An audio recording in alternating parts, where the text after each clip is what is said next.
otro nuevo tipo de diálogos alrededor de poder producir este tipo de material. Pero de manera inicial me gustaría preguntarles a todos ustedes qué necesidad o qué pregunta inicial motivó el desarrollo de esta máster UR Class y qué buscaban ustedes en su público, en sus estudiantes, qué querían generar dentro de los estudiantes con este tipo de propuestas de narrativas digitales.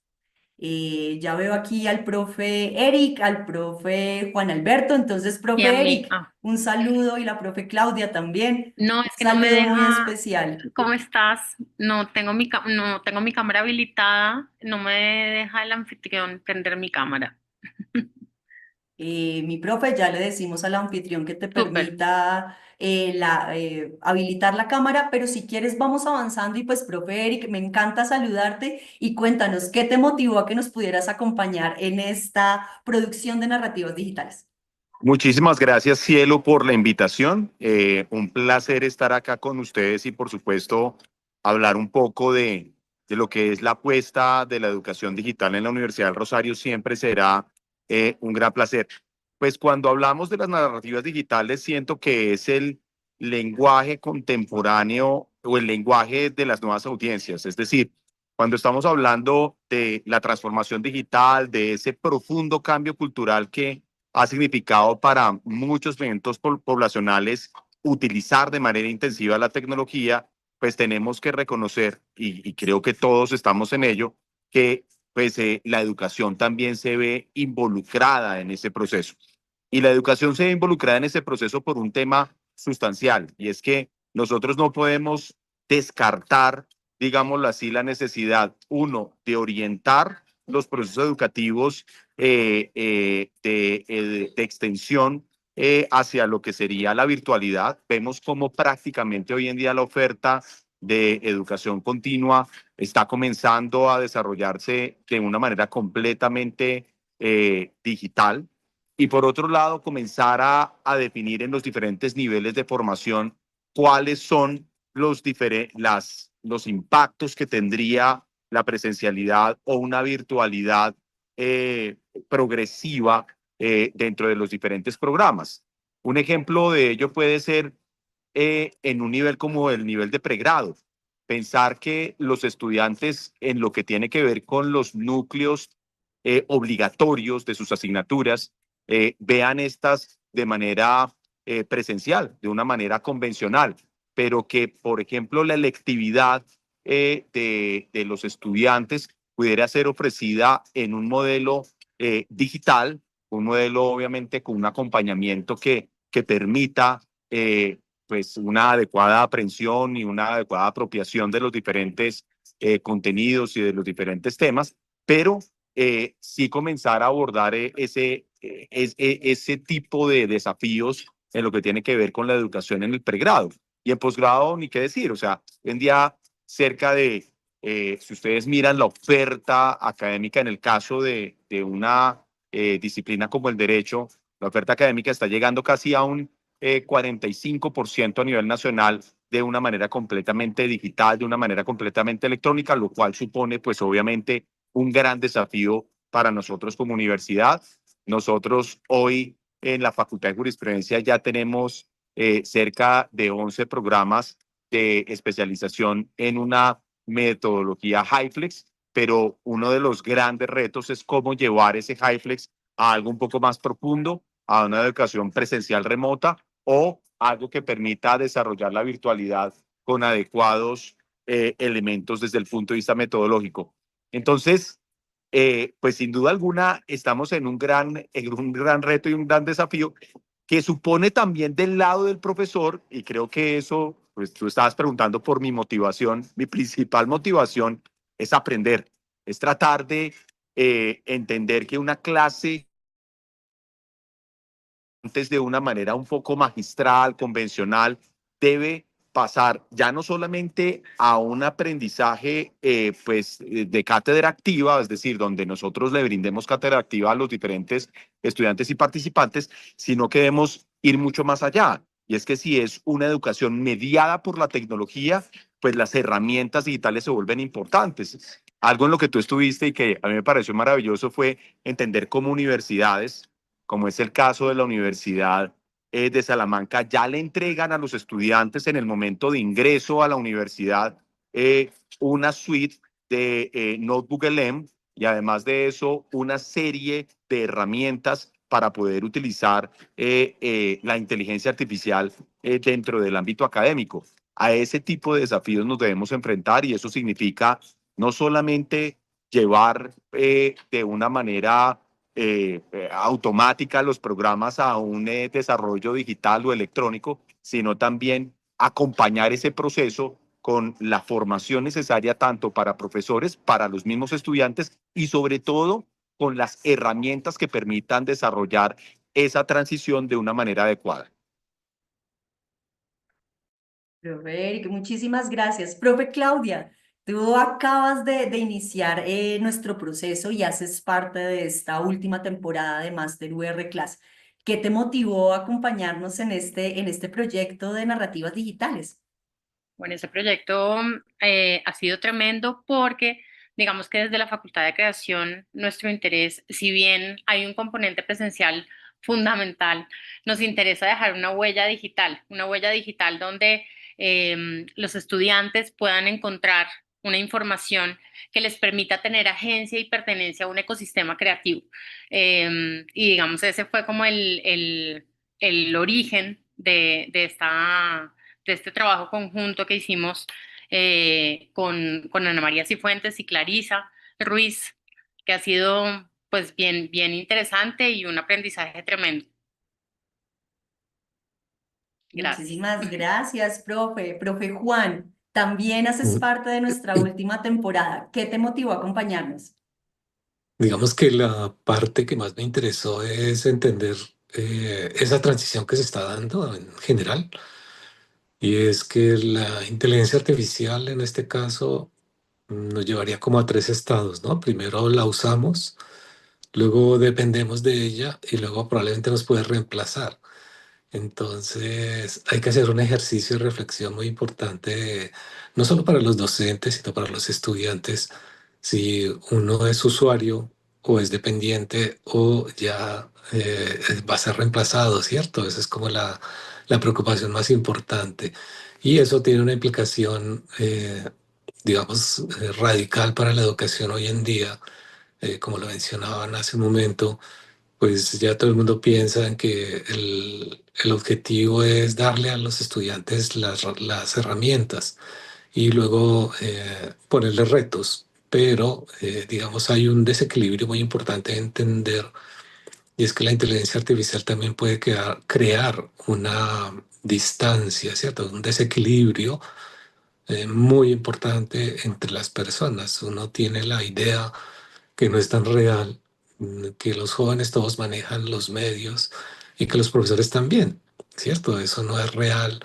E inclusive en Estados Unidos se ha llegado a comprobar que solo el 11% de los profesores entienden verdaderamente la complejidad de la tecnología, y los estudiantes solo un pequeño porcentaje le entiende, ¿cierto? Es como usar un teléfono. Uno lo usa, pero no entiende qué sucede cuando marca un número. Entonces, es lo mismo está sucediendo con la tecnología, nos está volviendo como una caja oscura que uno depende de ella, pero no sabe qué es lo que está sucediendo. Y eso va a ser como la clave que va a marcar la diferencia entre los que se ocupen de la formación y los que se ocupen del aprendizaje. Va a haber ahí una distancia muy importante que hay que resolver. Perfecto, profe. Nosotros sabíamos y profes y todo nuestro público en general, digamos que teníamos una visión también y un imaginario de lo que debería ser este profesor cuando se encuentra dentro de un aula de clase. Efectivamente, nosotros también desde la universidad, desde la Dirección de Educación Digital, estamos completamente convencidos que la incorporación de tecnologías, pues finalmente también transforma este tipo de prácticas pedagógicas, este tipo de prácticas en donde ya vamos más allá de la oralidad de repente o la magistralidad, como lo decían nuestros panelistas, a otras formas de enseñar y otras formas de aprender. Aquí en este proceso que ustedes vivieron con nosotros, pues nos enfrentamos finalmente a otra estructuración de lo que nosotros teníamos planteado para una clase. Por ejemplo, pensando ya no en guías, sino pensando en unos guiones estructurales, pensando en formatos, pensando en escaletas, pensando en que realmente este discurso que nosotros teníamos lo tendríamos que formalizar a otro tipo de metodologías, otro tipo de técnicas, a enfrentarnos con la cámara, a enfrentarnos con los micrófonos y demás.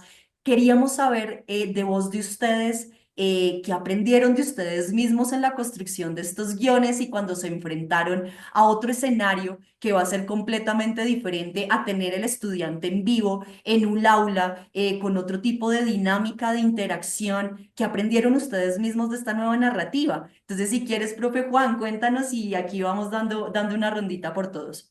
Damos la vuelta. Eh, Mira que es muy interesante. Previo a la realización de la masterclass, hice un pequeño ejercicio con mis grupos de estudiantes y era hacer una encuesta preguntándole qué es lo que hace que un profesor o una clase sea interesante y qué es lo que los motiva si uno quiere aprender algo.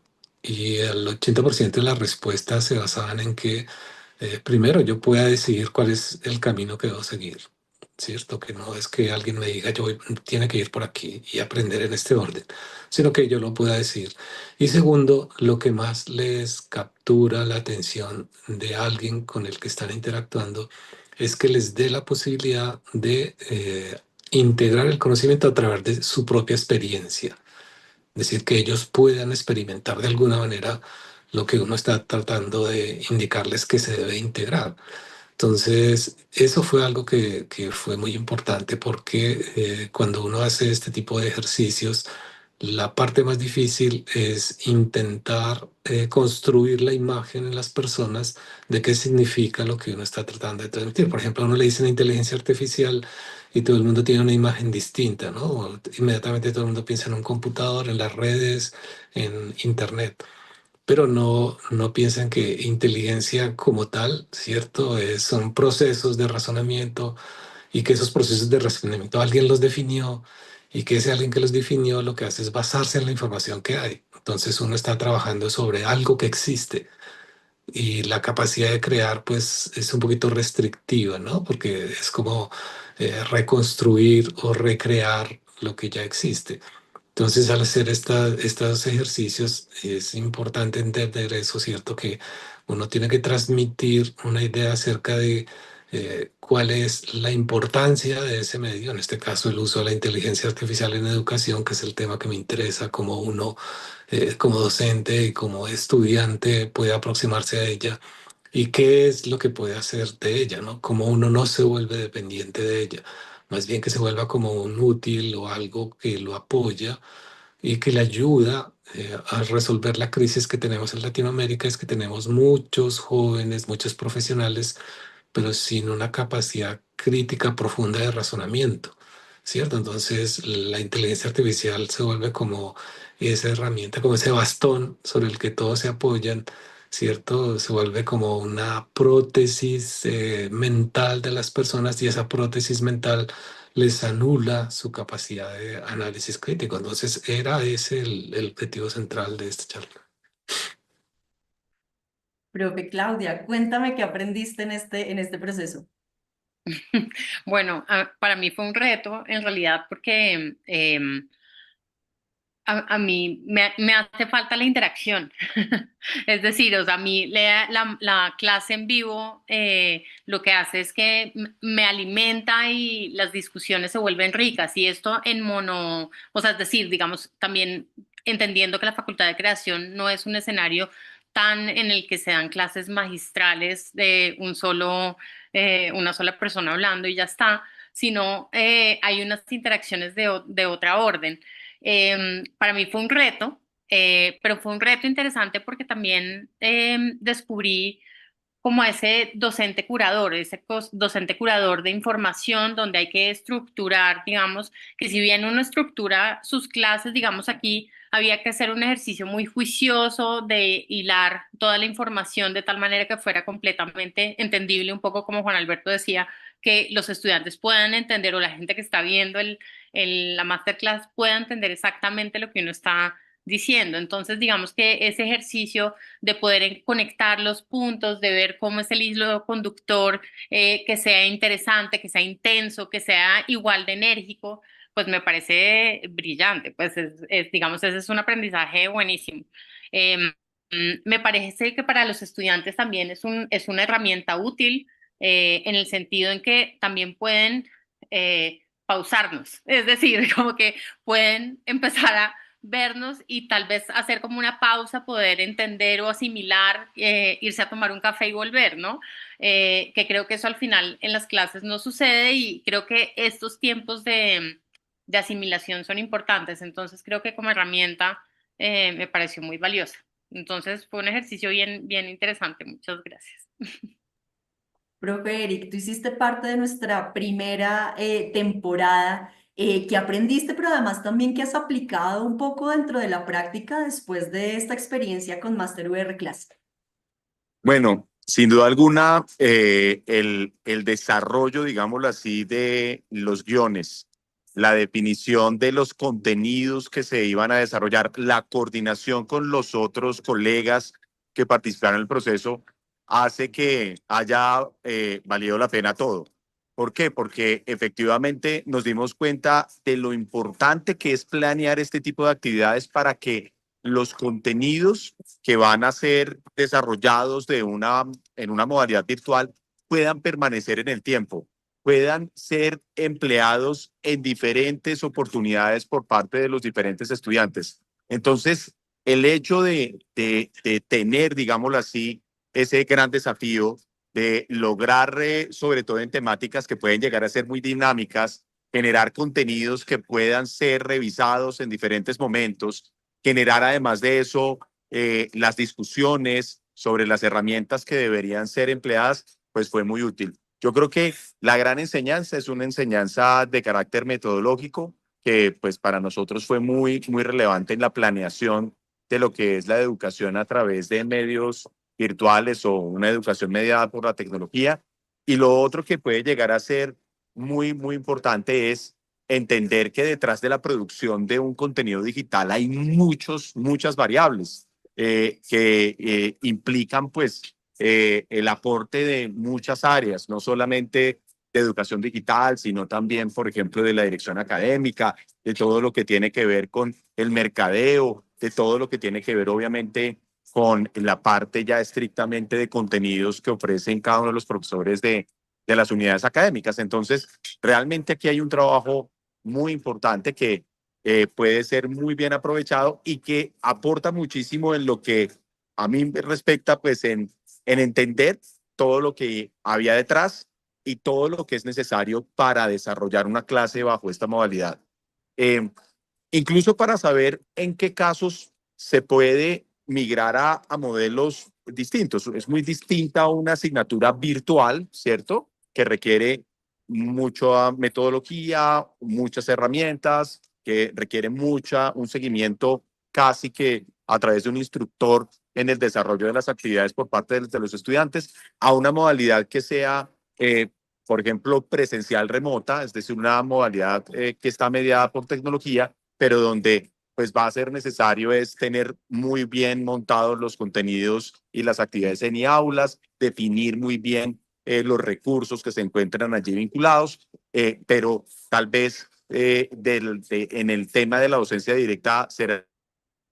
Y hay otras cosas como las que hicimos en el masterclass que requerían una producción casi cinematográfica que obviamente pues requieren de un equipo de trabajo muy grande, donde a mí lo que me quedó fue muy claro la necesidad de planear todo con muchísima anticipación y de esa manera lograr un muy buen resultado. Muchas gracias, profe Eric.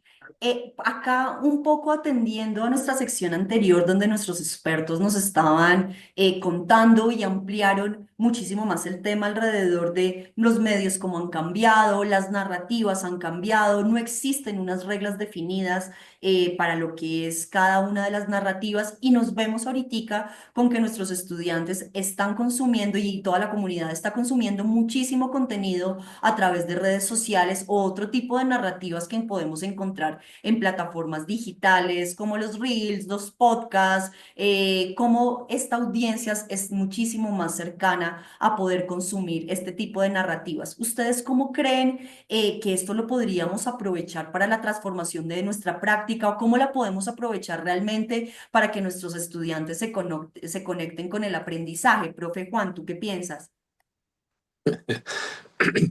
Pues es un reto muy interesante, primero porque hoy en día los jóvenes están inmersos en una inmediatez, ¿no? Es casi que la velocidad de lo que les interesa son 3 segundos de un video de TikTok y luego desaparece y su capacidad de atención se ha diluido. Mantener la atención por más de 5 o 10 minutos se vuelve un reto para cualquier proceso de formación. Inclusive, si tú haces ejercicios de formación remota, es el mismo, ¿no? Las personas entran y salen. Y eso es parte del proceso cognitivo, ¿no? Cuando uno está con otra persona hablando, aún estando frente a ella, uno entra y sale de la conversación cada cierto tiempo. Entonces, todos, digamos, esa es como nuestra dinámica de aprendizaje, ¿no? Uno es como un pescador. Hay un término en ciencia cognitiva que son crunch, fragmentos. Entonces, nuestro conocimiento está armado de fragmentos. Y lo que hacemos es ir pegando esos fragmentos para hallar un sentido. Entonces, la clave, yo creo, está en que uno, si va a tratar de transferir una idea, es trabajar con esa idea del fragmento, ¿no? Como construir el fragmento. Hace muchos años, Humberto Eco, creo, decía, vamos a regresar a una edad media digital, ¿cierto? Y no se entendía muy bien. Y en la Edad Media, básicamente todo era transmisión oral y visual. Y volvimos a lo mismo, ¿cierto? Porque hoy en día con los dispositivos móviles todo es oral o visual, pero cambió fue la velocidad, la narrativa cambió en su estructura. Entonces ya las historias se cuentan fragmentadas, los jóvenes utilizan metalenguajes que son inclusive para algunos docentes muy complejos de entender. Yo hago con mis estudiantes una clase de metalenguaje en el que ellos explican todos los términos que usan para luego intentar entender la conexión, ¿cierto? Como crear esos fragmentos de conexión. Entonces yo creo que el reto más importante en la educación hoy en día, primero, es capturar la atención. Es algo muy complejo. Segundo, crear la línea narrativa para las personas, ¿cierto? Construyendo esos fragmentos que les van a permitir acceder a lo que uno quiere. Y el tercero es el problema de la temporalidad. Digamos, todo esto que hacemos, estas masterclass, se anclan en el tiempo, ¿cierto? Digamos, lo que yo conozco hoy en día de inteligencia artificial, en 1 o 2 semanas cambiará, o 3 semanas cambia. Entonces la temporalidad hace que eso sea muy importante entenderlo, ¿no? Uno antes enseñar era como contar una historia, ¿cierto? Me voy hacia atrás y cuento la historia y la traigo hasta hoy en día. La enseñanza en el futuro va a ser más prospectar un futuro, pensar hacia adelante. Entonces al profesor se le vuelve un reto, ¿cierto? Porque ya no es revisar hacia atrás, sino es prospectar hacia adelante, ver un poquito cómo van a evolucionar las cosas y en ese sentido llevar el conocimiento. Ese es yo creo, es el reto fundamental y el cambio fundamental que vamos a observar.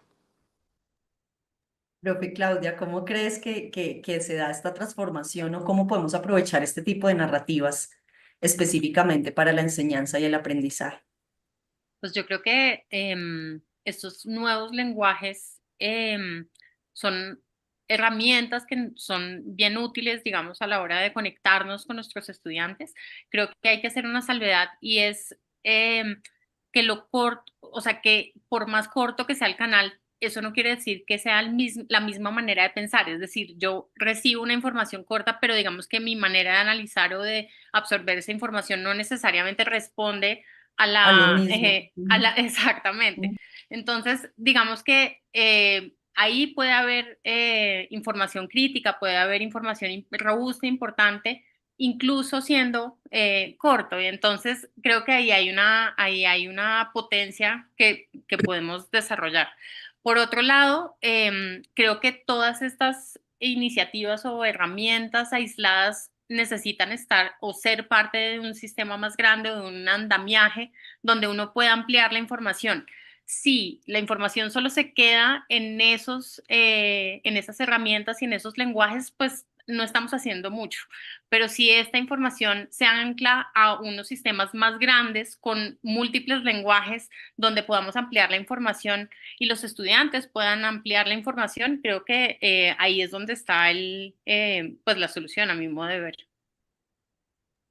Profe Eric, te dejamos de últimas en esta pregunta. ¿Cómo crees que finalmente podemos aprovechar este tipo de narrativas para nuestros procesos educativos? Pues mira, yo creo que efectivamente nos estamos enfrentando a unas nuevas audiencias. Estas nuevas audiencias son esos niños que hacen parte hoy en día de los millennials, de los, digámoslo así, centennials, esos, digámoslo así, nativos digitales que quieren tener una formación donde las universidades debemos aproximarnos, y esto que voy a decir es un poquito disruptivo, incluso desde el momento en el que ellos acceden a tantos contenidos digitales en redes sociales. Es decir, estar más presentes, por ejemplo, en algunos de los lugares que para ellos son importantes, TikTok, Discord, en fin, es allí donde se juegan los primeros procesos de formación de los estudiantes. Entonces nosotros tenemos que comenzar también a adoptar nuestro lenguaje, no necesariamente a perder rigor o a perder nuestra característica científica o el lenguaje académico, pero sí comenzar a acercarnos a esas nuevas audiencias, y yo creo que en eso el tema virtual nos es muy útil.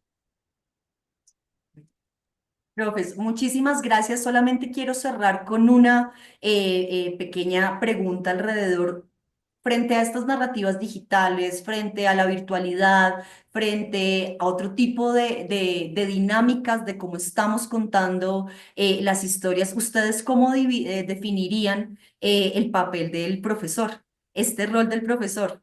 ¿Cómo lo integrarían en este tipo de nuevas apuestas? Si quieres, profe Claudia, ¿cómo definirías tu rol ahora con esta experiencia y estas narrativas? Yo creo que uno es como un mediador, un detonador de ideas, de preguntas, articulador de información. em, Sí, creo que todas esas palabras que lo que hacen es ayudar a conectar una información o ayudar a conectar la información con el estudiante o a detonar situaciones. Creo que el papel, más allá de uno poderles dar una información em, concreta, aunque claro, está esta traviesa, digamos, la experiencia de uno, y creo que lo valioso del profesor en este caso tiene que ver con ese profesor que tiene esa experiencia particular de haber trabajado en ese medio o en ese campo, y a través de esa información, digamos, propia, poder contar una información. Pero creo que, digamos, en general, el profesor creo que debe ser un mediador y un articulador. Eh, que les ayude a conectar. Profe Juan, ¿cómo es este nuevo rol? Mira, yo creo personalmente que es como un choque de dos esferas que tienen elementos distintos. De un lado están los estudiantes o los que quieren aprender algo nuevo, que están entre la velocidad, la inmediatez y la cantidad. ¿Eso qué significa? Que yo estoy en un medio en el que todo fluye muy rápido, hay mucha información, ¿cierto? Y aparte eso es en volumen gigantesco que tendré que seleccionar. Y del otro lado está el profesor con su preocupación de la profundidad y la precisión. Entonces yo quiero que ellos alcancen algún nivel de profundidad y que eso les dé precisión para actuar en el mundo. Entonces ahí chocan dos ideas distintas, ¿no? De un lado está la saturación, porque igual nosotros tenemos un límite de cosas que podemos capturar. Y del otro lado está el interés nuestro porque los estudiantes alcancen profundidad y precisión. Entonces ahí es donde está el reto más importante para los profesores, ¿no? ¿Cómo hago yo para que esas habilidades que desarrollaron estos jóvenes hoy en día, que por eso los desmotiva muchas veces a seguir sus procesos de formación, y es que perciben que algunos profesores están en una línea de tiempo y de velocidad distinta a la que ellos van, ¿cierto? Por eso yo escucho muchos de mis colegas decirnos que tengo un problema porque todos mis estudiantes se conectan al celular a los 10 minutos de la clase. Yo le digo, no, no es el problema de los estudiantes, es un problema de velocidad y saturación. Entonces, ellos buscan saturación y buscan velocidad, y el profesor busca es casi que lentitud, ¿no? Casi que una paso a paso que no, en realidad ya no funciona así. Uno para aprender, oye, por ejemplo, hace un poco tiempo, 6 meses, si tú querías analizar unos datos, tenías que trabajar con un software muy complejo. Hoy hay una inteligencia artificial que le da los datos y le dices, quiero que haga esto, ¿cierto? Entonces, el problema es, ya no es, ¿cierto? El proceso paso a paso, sino es entender cuál es la profundidad que puedo alcanzar. Y eso es el reto principal para los profesores, ¿cierto? ¿Cómo hago que mis estudiantes lleguen a esa profundidad que me interesa, con la precisión que yo quiero? Y de otro lado están los estudiantes luchando con la inmediatez y la saturación. Entonces, ese es como el reto importante a resolver, creo yo. Profe Eric, tú has intentado muchísimas narrativas con nosotros, cursos virtuales, HighFlex, Masterclass. ¿Cómo has definido y cómo has podido encontrar un rol dentro de esta nueva espacio de enseñanza-aprendizaje digital? Yo creo que a mí a veces, digámoslo así, me parece que nosotros, sobre todo en el tema de las asignaturas virtuales, nos convertimos casi que en instructores, es decir, en alguien que va guiando la forma en la que se apropia el conocimiento. Eh, Obviamente se deja la forma clásica de enseñar para pasar a una forma un poco más instructiva, ¿sí? Si vale la redundancia. Y ahí pues el desarrollo, digámoslo así, de las capacidades o de las competencias docentes no solamente está vinculada a los contenidos, sino también a entregarle a los estudiantes herramientas metodológicas para apropiar ese conocimiento. Siento yo que eso es como lo más destacado en este tipo de escenarios y por supuesto, pues para nosotros es fundamental, es muy útil el entender ese rol. Habrá otras clases, como por ejemplo aquellas que están mediadas por la tecnología, donde uno comienza es a generar diferentes herramientas para generar la atención, ¿no? Estoy hablando de las clases por Zoom. Entonces, en esas clases por Zoom, lo primero es, por ejemplo, incentivar a que los diferentes participantes prendan la cámara, a que participen, a que se puedan concentrar, a generar tal vez, digámoslo así, momentos de desarrollo de la clase donde ya tal vez un descanso en una clase de 4 horas que esté o de 3 horas que esté mediada por tecnología o en un Zoom es imposible. Hay que hacer más pausas o hay que incorporar otro tipo de elementos, videos, en fin, o incluso algún invitado que genere algún efecto disruptivo dentro de la sesión que se esté desarrollando. Entonces, ese es un tipo de cosas. Y habrá otros que, pues, efectivamente, lo que deben lograr es, digamos así, otros escenarios donde lo que se busca es que la tecnología se convierta en una facilitadora para llegar a ciertos conocimientos. Me refiero, en el pasado nosotros en el consultorio jurídico creamos un chatbot donde tal vez lo que buscábamos no era que la gente aprendiera de derecho, sino que pudiera reconocer en una herramienta tecnológica una respuesta efectiva a una pregunta que normalmente la gente se hace y en la Universidad del Rosario hacen cola desde las 4 de la mañana, una fila desde las 4 de la mañana para poder definir qué es una acción de tutela o qué es una denuncia penal. Ese tipo de cosas, hacia allá también tenemos que girar a entregar esos, digamos así, artefactos virtuales que permitan entregar conceptos fundamentales para los diferentes usuarios de los servicios jurídicos. Bueno, muchísimas gracias, profe Claudia, profe Eric, profe Juan. Se nos ha terminado el tiempo de este lanzamiento de nuestras masterclass.